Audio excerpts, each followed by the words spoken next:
Hey guys, it's Andrew, and today in this video I'm going to be showing you some tips and tricks that you could use to make your cardboard building better.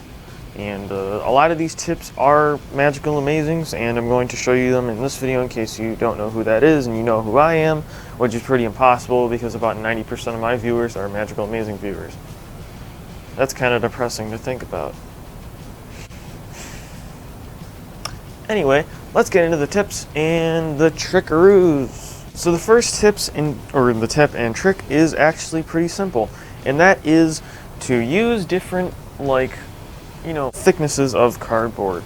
So this is, as you can see, it's a thicker cardboard, and this one is a kind of a thinner one. So you can kind of see the difference. And why they're different is because it's going to give you a different thickness of your corrugation size. So you can kind of see that's a very somewhat thin cardboard size, and I don't feel like wasting that. And this is a thicker cardboard corrugation size, as you can kind of see. So what that's going to do for you is that's actually going to give you different kind of choices that you can pick. So for example, instead of using a kind of thicker corrugation for the, what's it called? I forgot. Or just down here.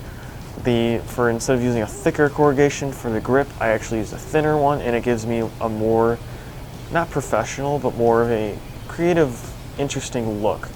And up here, I used a thicker corrugation to make these piping up here. You'll see that later in the video. I'll explain that later on. And that's more of an advanced technique. This is kind of a less advanced technique that you can do. I'll explain more on this now. Okay, so one thing that you can do to improve your cardboard, like tubes, your scopes, your just rounded objects like cylinders in general, is by doing this one little thing. Because you're going to take your cardboard, you're going to pull in between the layers, and you're going to fail at that and find a new piece. What you're going to do is you're going to pull in between. This is much nicer. Pull in between, and it's going to give you kind of this cool kind of groovy pattern that you can see. So this makes the cardboard much more flexible than if it was in your stupid two-layered state. This is going to make it much more flexible, and what that allows you to do is you can curve the cardboard better. So one way to curve this into a tube is to take your box cutter, and you're going to score along with the inside of one of these. So what you can do is take this, score that. I don't think I didn't go deep enough. A little more careful, because you can pop up the other side. That's annoying. And you can pull this apart. If you have a thicker these on the outside of the cardboard, it's going to give you more of a kind of a hard kind of line there. So you want to use a weaker kind when you're making tubes. So you can wrap it around just like this. See what I mean? You got like that line there. But so you can kind of wrap it around, and what that does is it gives you a surface to glue on, and it gives you a nice smooth transition into the cardboard. And that will give me a nice transition. Well, you would put more glue under there and glue it down. That gives you a nicer transition into the cardboard, unlike if you just, glued it, stacking it on top of each other. So that isn't one tip you can do to improve your tubes on your builds. Another tip you can do to improve your builds is when you have a right angle, like say if you're boxing a weapon, such as this bad boy. This is I'm going to call it a blank for a DC-15S blaster from Star Wars. What you can do is you can actually do a rabbet joint just like you would do in woodworking. So I have one pre-made, and it's essentially what it is you're scoring into the cardboard, and you're pulling out the piece from the side. For example, I'm going to take, oh wait, I have blanks over here. Not blanks, but strips. So what you can do is you can take your ruler. I put this little piece of wood on there, I hot glued it on there so I'm able to control it. Without having to pick up the ruler, I can control it, move it like that.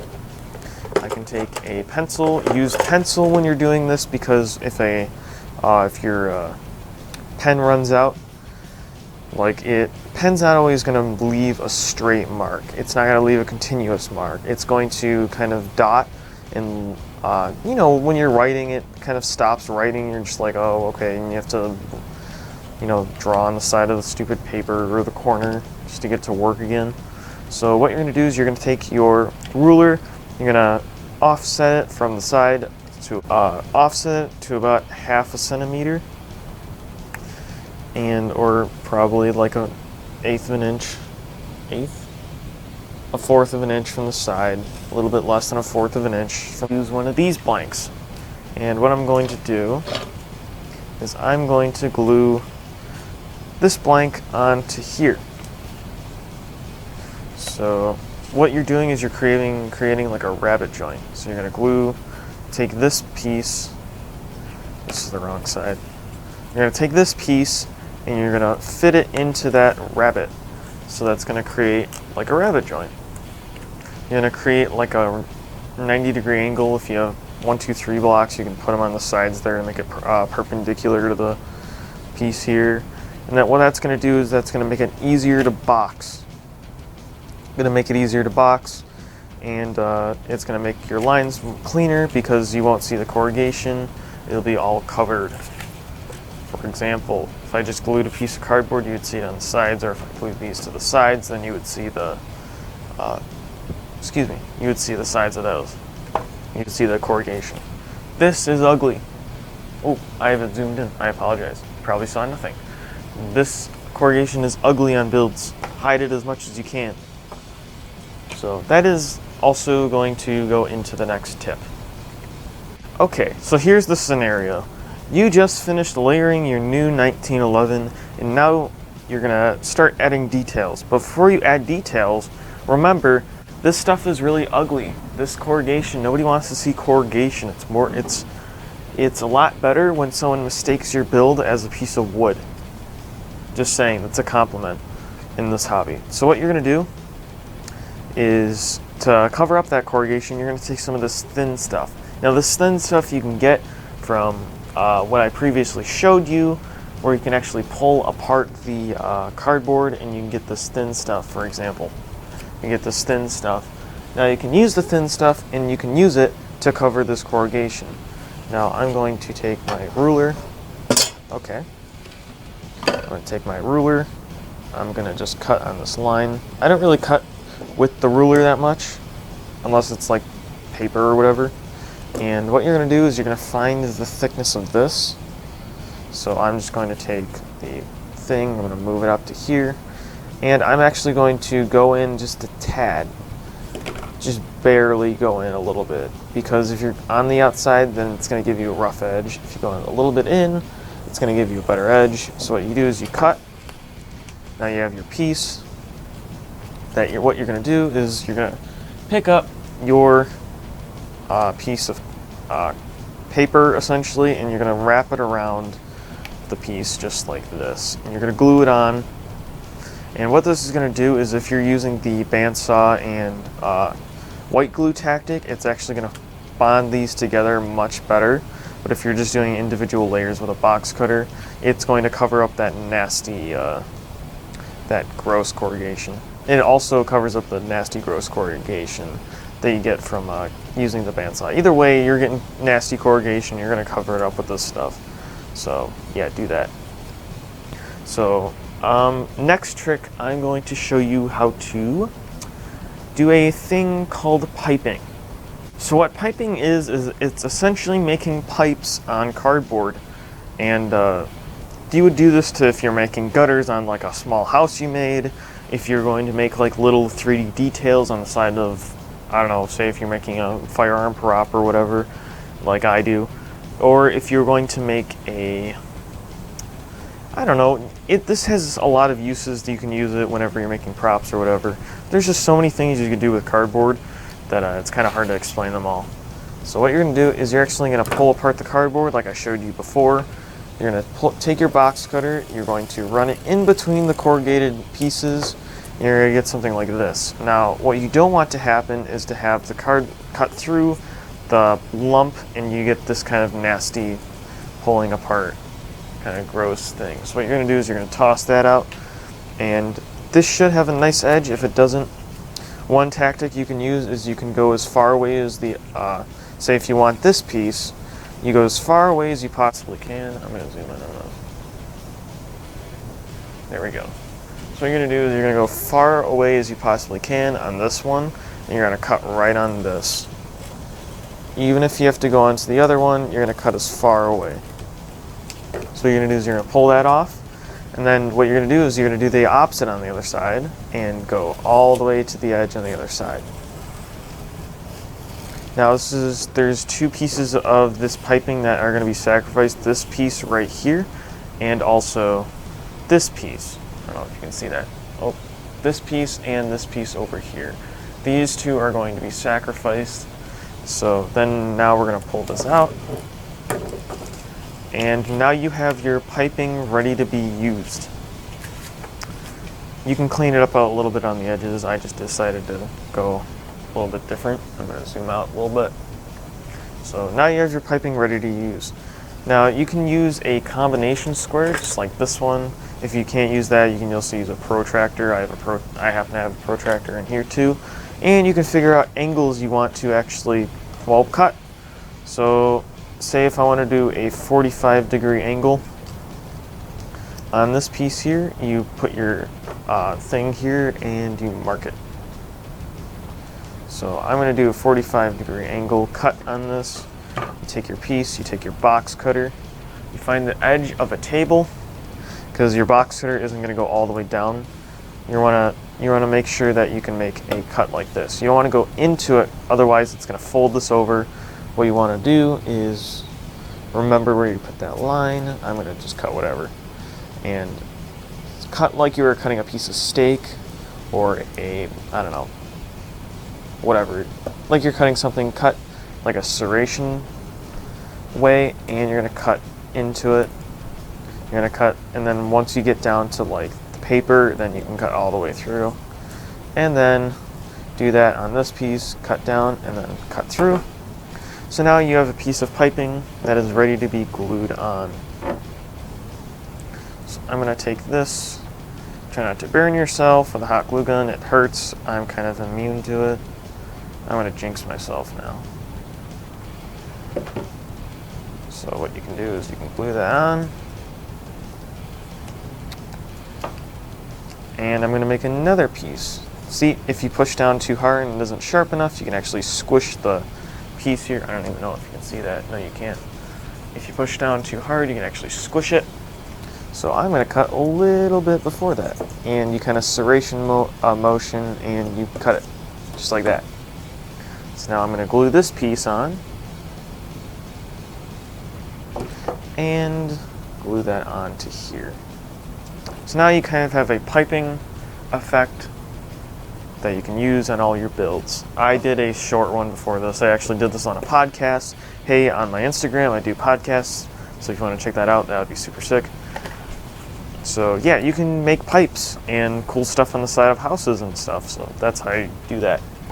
Now I'm going to move on to the final tip. All right, so you're probably familiar with this situation. You have spent about 6 hours tracing out your design on one of these, one sheet of cardboard at a time. You have to cut it out, draw another one until you get your desired thickness. I'm going to show you a way how you can minimize a 12-hour project into about 6. So, not everybody can do this. You can't really do this with a box cutter. You can only do it with something like, you can probably pull it off with a scroll saw or a coping saw, but really you're going to be mainly using power tools. Now, not everybody, I know the majority of my viewers on this channel can't really pull this off, but if you are someone that has access to a scroll saw or like a bandsaw preferred, but scroll saws do have a purpose in this. I recommend using a a bandsaw whenever you layer. So I'm going to show you how to do that. Now, I'm going to grab a template around me. I have a bag of templates. So I'm actually going to do something and be productive and actually draw on what I need. So I'm going to take one of these. I'm making a... Is this even going to fit? That sucks. Alright. I can't use that template. You can use this one though. So what you're going to do is you're actually going to take a... You're going to take your template. This is mine. This is going to be for one of these clone trooper blasters. What you're going to do is you're going to take your...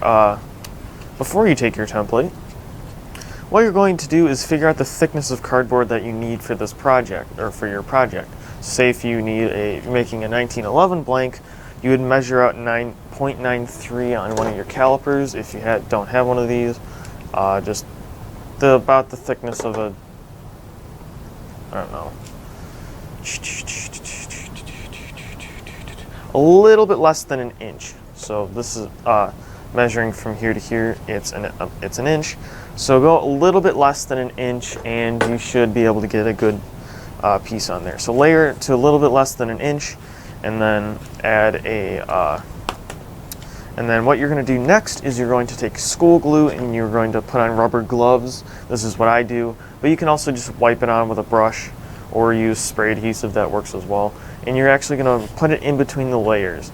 So you're going to glue each of the layers, making sure that there's no tape in between, making sure there's no tape on the sides if you got these from boxes, and make sure there's no tape. And then you glue them together and with a book over it. And what that does is it makes these blocks of, I'm going to call it plyboard, because it's cardboard and it's kind of like plywood, but it's just layered cardboard with school glue.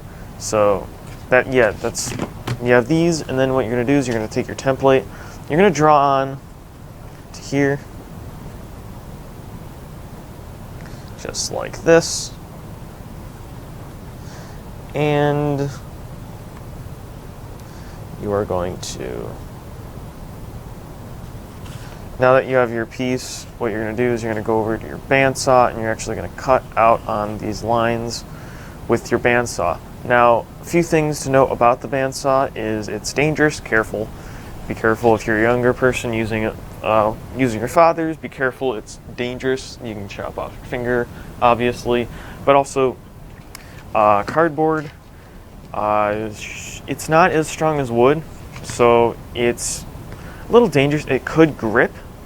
I've noticed that if I'm using big pieces, sometimes I actually had one time where it actually forced itself in, and I had to stop the machine, pull it out, and fix whatever, and make a new piece for it. But so yeah, just be cautious. Cardboard is not the same as wood. Amazingly, it actually machines really well.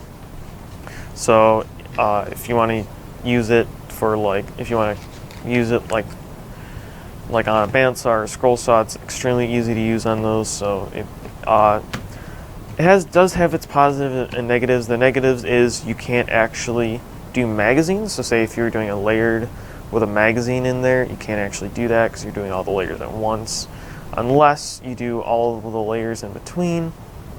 Like say if you made the template and then you glued two pieces and then you cut out that template, you can do that and that would work. But it's not really that easy to make magazines with this. So that is one tip you can actually do with layered stuff.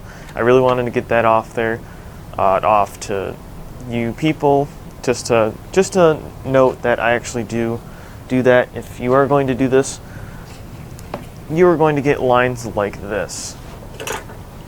Perfectly perpendicular, amazing lines,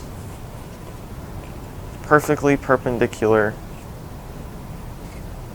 with the surface.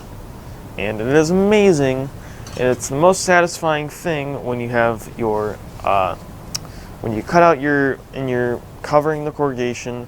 It is the most satisfying thing because it'll actually run along the surface perfectly if you did everything right. And it's the most satisfying thing ever, and I really recommend that people that with the bandsaws do it because it's amazing. If you can't, I apologize. I'm sorry. This is not really, I know, it's kind of hard, but So yeah. Thank you guys for watching this video. If you did enjoy, leave a like, subscribe. This is kind of a tips and tricks.